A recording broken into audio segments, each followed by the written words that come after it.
বাজারে জাল ওষুধ রয়েছে প্রচুর, এমন কথা মাঝে মধ্যেই শোনা যায়। সম্প্রতি দেশের 198টি ওষুধ যা নির্দিষ্ট গুণমান উত্তীর্ণ হতে পারেনি। এর মধ্যে অ্যান্টাসিড থেকে শুরু করে প্রসূতিকে প্রসবের পর যে ওষুধ দেওয়া হয়, রেডিওথেরাপির পর অর্থাৎ কেমোর পর যে ওষুধ ব্যবহার করা হয়, সেই সমস্ত ওষুধও জাল হয়ে দেদার বিকোচ্ছে বাজারে, এরকমই খবর। ব্যাপারটা কি নেহাতি ব্যবসা হয়ে দাঁড়িয়েছে? মানুষের অসহায়তার সুযোগ নিয়ে শুধুই মুনাফা লোটা? ডাক্তাররা যে সমস্ত ওষুধ প্রেসক্রাইব করেন আমাদের সাধারণ মানুষকে, সেই ওষুধগুলোই আমরা কিনি, খাই। আমাদের পক্ষে তো বোঝা সম্ভব নয় কোন ওষুধ জাল, অথচ যাদের বোঝা উচিত তারা কি করছেন? মানুষের স্বাস্থ্য নিয়ে, জীবন নিয়ে এই ছেলে খেলা লাগাতার কিভাবে চলে আসছে? আপনি কি বলবেন? বাজারের প্রকৃত অবস্থা কি? এই যে জাল ওষুধ প্রচুর রয়েছে বলা হচ্ছে, সাধারণ মানুষের আতঙ্কিত হওয়ার কতটা কারণ রয়েছে? আচ্ছা দেখুন, আমি আপনার এই প্রশ্নের পার্সপেক্টিভে একটা কথা প্রথমেই বলি। সেটা হচ্ছে যে ওষুধের গুণমান নিয়ে আমরা যখন আমি যখন ডাইরেক্টর ছিলাম তখনও বা তারও আগে গুণমানের একটা বিষয় সবসময় একটা থাকতো। মানে গুণমানের বিষয় মানে যেটাকে আমরা খুব পরিষ্কার ভাষায় বলি কোয়ালিটি কন্ট্রোল। কোয়ালিটি কন্ট্রোলটা সবসময় একটা খুব ইম্পর্টেন্ট ম্যাটার প্লে করে, খুব সবসময় করতো আগেও। ইনফ্যাক্ট এটা শুধু ওষুধ বলে নয়, সব কিছুতে এই জিনিসটা অ্যাপ্লিকেবল, যে কোয়ালিটি কন্ট্রোল। এখন কোয়ালিটি কন্ট্রোল একটা জিনিস, সেটা ড্রাগ কন্ট্রোলে যে যে সমস্ত সিস্টেম আছে, ডাইরেক্টর ড্রাগ কন্ট্রোলের যে সমস্ত পদ্ধতি আছে, সেই পদ্ধতির মধ্যে দিয়ে গিয়ে আপনার ধরুন যে ড্রাগের কোয়ালিটি কি কতটা আছে, মাঝে মাঝে একদম র্যান্ডাম স্যাম্পল টেস্টিং থেকে শুরু করে সবকিছু একটা করা হতো। সেটা একটা বরাবরই হয়, ইনফ্যাক্ট সব জায়গাতেও হয়, বিদেশেও বহু জায়গাতে হয়, এই জিনিস নতুন কিছু নয়। এবং সেটা একটা পার্টিকুলার একটা অবজেক্টিভ, এটা একটা জিনিস। কিন্তু এই হালে আমরা যেটা দেখছি বা শুনছি, এ তো শিউরে ওঠার মতো ঘটনা, এ তো ভয়াবহ, বিভীষিকা। মানে ওষুধটাই জাল। জাল মানে বিভিন্ন, মানে একদম, মানে এমনও হয় ইনএফেক্টিভ। বহু সময় আমরা শুনছি, দেখছি যে একটা আমাদের ওষুধের একটা একটা সিস্টেম আছে যেটাকে আমরা বলি যে expiry of drugs. Expiry of drugs মানে একটা ড্রাগ, একটা, এই জন্যই বলা হয় যে একটা পোটেন্সি তার একটা পিরিয়ড অবধি পারসিস্ট করে, তারপর ধীরে ধীরে যেটা হয় কমতে থাকে। এবার কোন ড্রাগের পোটেন্সি কতটা কমবে সেটা কোনো মাপকাঠি দিয়ে ওইভাবে বলা খুব কঠিন, যার জন্য স্ট্যান্ডার্ড প্রোটোকল ওয়াইজ যে দাওয়া থাকে, যে ডেট অফ ম্যানুফ্যাকচারিং যেমন দাওয়া থাকে, তার সঙ্গে দাওয়া থাকে ডেট অফ এক্সপায়ারি সমস্ত ওষুধ। তারপর আমরা যেটা শুনতে পাচ্ছি, সেই ডেট অফ এক্সপায়ারিটা মুছে দিয়ে বা ডেট অফ ম্যানুফ্যাকচারিং এক্সপায়ারি দুটোই মুছে দিয়ে তার উপরে নতুন করে একটা বসিয়ে দিয়ে প্রিন্ট করে দিয়ে সেইটা মার্কেটে বিক্রি করা হচ্ছে। এ তো মানে এটাকে আমি কি বলবো, এটা তো মানে ভয়াবহ ব্যাপার। আমি একটা এক্সাম্পল দিতে পারি, এখানে অল ডক্টরস সিটিং হিয়ার, তারা আমার থেকেও হয়তো ভালো বলবেন। যে একটা ধরুন যেটা হতে পারে, একটা একটা আরবিট্রারি এক্সাম্পল দিয়ে, একটা ডায়াবেটিসের একটা ওষুধ। ডায়াবেটিসের একটা ওষুধ, সেই ডায়াবেটিস ওষুধটা এক্সপায়ার্ড ড্রাগকে আমরা দিলাম। এবার কি হলো, পেশেন্ট যখন সেটাকে নিল, তখন দেখা যাবে যে কিছুদিন বাদে তার ওষুধের অ্যাকশনটা কমে যাচ্ছে। এবার ডাক্তারবাবু তখন কি করবেন? ডাক্তারবাবু তখন বাধ্য হবেন তাকে ওষুধের ডোজটা বাড়াতে, কারণ তিনি তো বুঝতে পারছেন না যে এটা এক্সপায়ার্ড ড্রাগ তিনি নিচ্ছেন, এটা তো ভাবতে পারছেন না, কারণ এক্সপায়ার্ড ড্রাগ তো লেখা নেই কোথাও। তো তিনি তখন কি করছেন, তিনি ডোজটা বাড়াচ্ছেন। এই করতে গিয়ে দেখা গেল ডোজ অনেকটা বেড়ে গেল। অনেক সময় হয়তো ডাক্তারবাবু নিজেও বুঝতে পারছেন না যে কেন এতটা বেশি ড্রাগ লাগছে, যেটা ক্লিনিক্যালি মনে হচ্ছে না যে তার উপর ডোজ, এত বেশি ডোজ কেন লাগছে। এই করতে করতে মানুষের বিপদ ভয়ঙ্কর ভাবে ঘনিয়ে আসে, বহু রকম ভাবে হচ্ছে, এবং যেটা এক্সাম্পল ওনারা আমার থেকে আরো ভালো দিতে পারবেন। তো এটা এটা তো দেখুন, এটা মানে আমাদের দেশে সেরকম কোনো আইন নেই, কিন্তু এই ধরনের লোকদের, মানে সত্যি কথা বলতে কি, আমার মাঝে মাঝে মনে হয় এদের বেঁচে থাকার কোনো অধিকার আছে কিনা আমার সন্দেহ।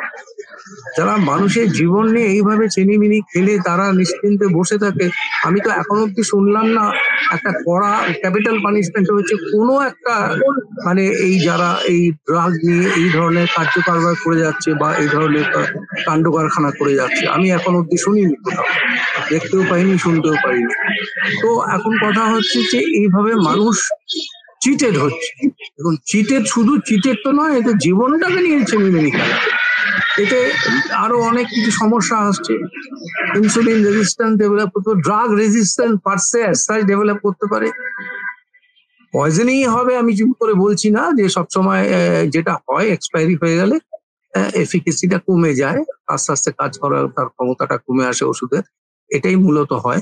তো এইভাবে এটা চলতে থাকে, এটা দিনের পর দিন এই এই সিস্টেমটার মধ্যে দিয়ে আমরা যদি যাই তাহলে এই জিনিসটা চলতে থাকে। কিন্তু আমার প্রশ্ন হচ্ছে, একটা মানুষ সে তার হার্ড আর্ন মানি দিয়ে, এবং আমরা খেয়াল করে দেখছি তার দিকে যে ওষুধের দাম রেগুলার বেড়েই চলেছে, আমাদেরও ওষুধ কিনে খেতে হয়, অনেককেই কিনে খেতে হয়, আমরা তো কিনে খাই ওষুধ, আমরা তো দেখছি মার্কেটের কন্ডিশনটা, তাতে আমরা কি দেখতে পাচ্ছি যে ওষুধের দাম, যেগুলো লাইফ সেভিং ড্রাগস, সেগুলোর দাম কিন্তু সমানে বেড়ে চলেছে মার্কেটে।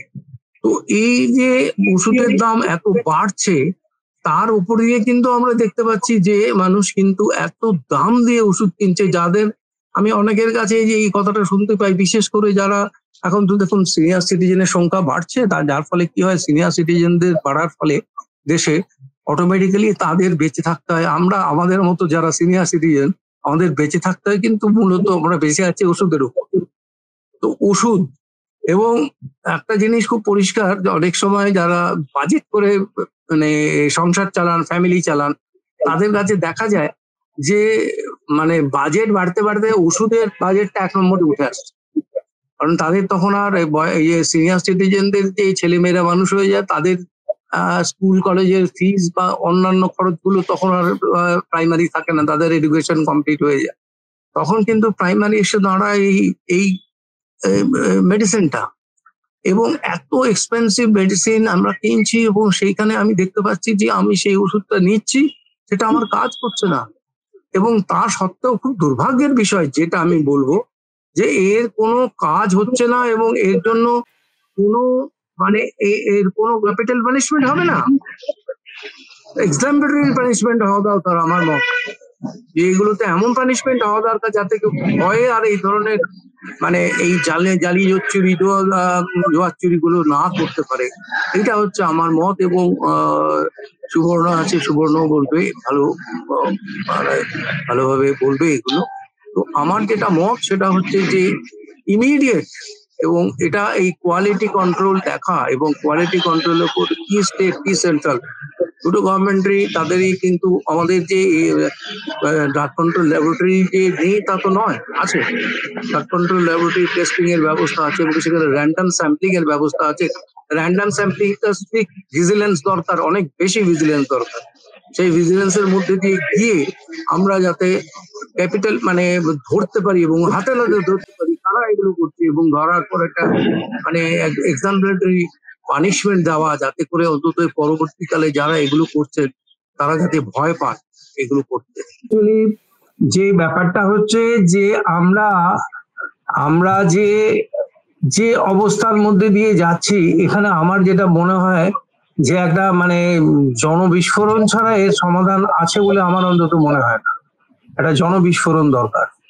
দেখুন অ্যাকচুয়ালি সাধারণ মানুষের পিঠ দেয়ালে ঠেকে গেছে, এ বিষয়ে কোনো সন্দেহ নেই সর্বস্তরে। শুধু আমরা আজকে আলোচনা করছি জাল ওষুধ নিয়ে, জাল তো সবকিছুই, কোনটা জাল নয়? বেবি ফুড জাল হয়, এটা শিশুর খাদ্য, সেটাও জাল হয়।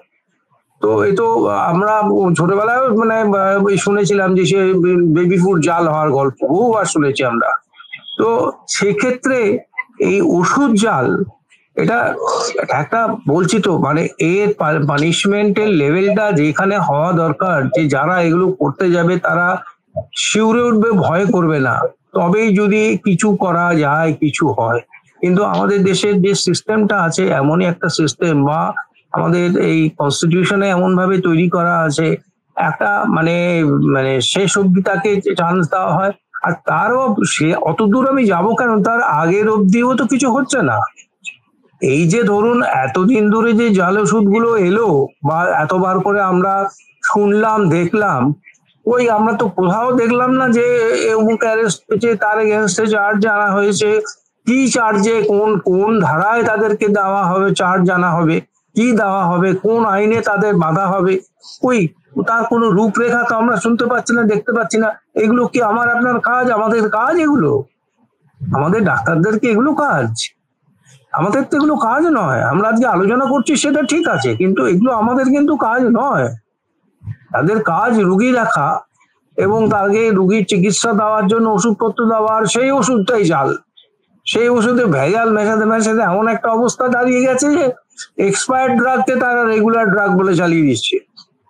কি ভয়ঙ্কর ব্যাপার! এই মানুষের এফিকেসি, একটা ওষুধের এফিকেসি কোন লেভেলে গিয়ে পৌঁছাচ্ছে যে একটা ধরুন ওষুধ যেটা হয়, আমি যেটা আগেও বলেছিলাম যে যখন এক্সপায়ার হয়ে যায় তখন আস্তে আস্তে তার এফিকেসি কমতে থাকে। তার মানে মানে যার সাফিসিয়েন্ট এফিকেসি নেই এমন একটা ওষুধ আমি খাচ্ছি, তা আমার কাজটা হবে কি করে? ওষুধ তো সারবে না, আমি তো কন্ট্রোলে থাকতে পারবো না, আমার রোগ তো কন্ট্রোলে থাকবে না। কিন্তু সে বিষয়ে কারো কিছু করার নেই, কেউ কিছু করছে না যতক্ষণ পর্যন্ত political good sense will not prevail, ততক্ষণ পর্যন্ত আমার মনে হয় না এর আর একটাই সলিউশন আছে, ওই যে বললাম যে মানুষ যখন পুরো জেগে উঠবে বোধহয় তখনই হয়তো কিছু যদি হতে পারে। আমরা আলোচনা করতে পারি, বলতে পারি, কিন্তু আমাদের তো সেই হাতে যেই জিনিসটা নেই, যেই জিনিস দিয়ে আমরা এখনই বলবো যাও এই মুহূর্তে করে ফেলো, এই মুহূর্তে করে দাও এবং এই লোকগুলোকে হাসি কাটে চলাও, আমি তো বলবো। কিন্তু আমাদের তো সেরকম কোনো আইন ব্যবস্থাই নেই। হাসি কাটতে অনেক পরের কথা বলছি আমি। তাদের বিরুদ্ধে কোনো রকম এক্সাম্পলেটরি পানিশমেন্টের কোনো শব্দ কোথাও শোনা যায় না। আমি তো বলবো এই যেটা আমরা দেশদ্রোহিতা নিয়ে এত কথা বলি, এটাও তো কম দেশদ্রোহিতা। এটা কি দেশদ্রোহিতা নয়? এটাও তো দেশদ্রোহিতা আমি বলবো। যেভাবে আমি যদি মানুষকে, আমার সাধারণ মানুষকে এইভাবে ঠকিয়ে তাদের কাছ থেকে পয়সা নিয়ে তাদের চিকিৎসা হবে না, তারা সারবে না, তার রোগ সারবে না, তো এটাও তো দেশদ্রোহিতা। দেশ কাদের জন্য? দেশ তো মানুষের জন্য, দেশ তো মানুষের, দেশবাসীর জন্য দেশ। সেইখানে পর্যন্ত আমরা কিছু করতে পারছি না, আমরা অসহায়ের মতো সেই নিষ্ফল আক্রোশে হাত পা ছুটছি, কিছু করার নেই। এটা এই পরিস্থিতি থেকে যদি বেরিয়ে আসতে হয়, সমস্ত আজকে অল পলিটিক্যাল পার্টি আলোচনা হয়, ওই কোনো অল পলিটিক্যাল পার্টিতে এই আলোচনা করে না, কোনো পার্টিতে এই আলোচনাগুলো হয় না যে আমরা সবাই একসঙ্গে রুখে দাঁড়াবো। একবার হোক সবাই মিলে একবার রুখে দাঁড়াক, দেখুন হয় কিনা। কিন্তু হয় না, এটাই লজ্জার বিষয়, এটা দুঃখের বিষয়, বলতে বাধ্য হচ্ছি যে এটা হয় না। এবং হয় না, এই সুযোগটাই নেওয়া হয় এবং আরো কত কি হয় যেটা হয়তো আমরা জানি না বলে মুখ বাজিয়ে বলতে পারছি না, সন্দেহের উপর ব্যাপারটা থেকে যাচ্ছে যে আরো অনেক কিছু হয় এগুলো আমরা জানি না। উপর দিয়ে তলা দিয়ে কিভাবে কি হয় সে তো তার কোনো হিসেবে শেষ নেই। আজকে আমরা যে কোনো পার্সপেক্টিভে দেখছি, চাকরি থেকে শুরু করে যে কোনো ব্যাপারে, মেডিকেল অ্যাডমিশন থেকে শুরু করে কোথায় যে কোনো আসপেক্ট আমরা যদি তাকাই তাহলে আমরা একই চিত্র দেখতে পাবো, একই জিনিস দেখতে পাবো। কিন্তু এর তো কোথাও না কোথাও একটা সমাধান থাকবে, কোথাও না কোথাও একটা শেষ থাকবে। এটা এমন একটা জায়গায় চলে গেছে যে এই জিনিসটা আজকে আপনারা এই একটা বার্নিং ইস্যুকে আজকে আলোচনায় নিয়ে এসছেন, আমি আপনাদের ধন্যবাদ জানাবো। কিন্তু আমি বলতে চাইছি যে আমাদের দেশে এরকম বার্নিং ইস্যু কিন্তু একটা নয়, হাজার একটা আছে। এরকম বার্নিং ইস্যু হাজার একটা আছে যেগুলোর দিকে নজর দেওয়া দরকার, এগুলোর দিকে। এবং আমাদের পলিটিক্স সবকিছু গভর্ন করে। সবচেয়ে দুঃখের বিষয় বা সুখের বিষয় যাই বলি না কেন, এটাই আমরা পুরোটাই গভর্ন বাই পলিটিক্স। পলিটিক্সের বাইরে আমরা কিচ্ছু করতে পারি না, আমাদের কোনো আলাদা করে কোনো ক্ষমতা নেই। এবং সেখানে আমি কোনো রাজনৈতিক দলকে আলাদা করে কিছু বলতে চাইছি না। রাজনীতি আজকে রাজনীতি যদি মানুষের জন্য না হয়, সেই রাজনীতির কোনো মূল্য কোনো দলের কাছে থাকা উচিত বলে আমি মনে করি না। এই রাজনীতি যদি থাকতে হয়, সবার গুড সেন্স মাস্ট প্রিভেল। প্রত্যেকের গুড সেন্স যেদিন আসবে সেই দিনই যদি কিছু হয়, আদারওয়াইজ আমাদের এই চিৎকার চেঁচামেচি এইখানেই থাকবে, এখানেই ব্যাপারটা ওই করতে করতে আমাদের এগুলোও গা সাওয়া হয়ে যাবে, এইভাবেই তো চলছে মানুষের তো।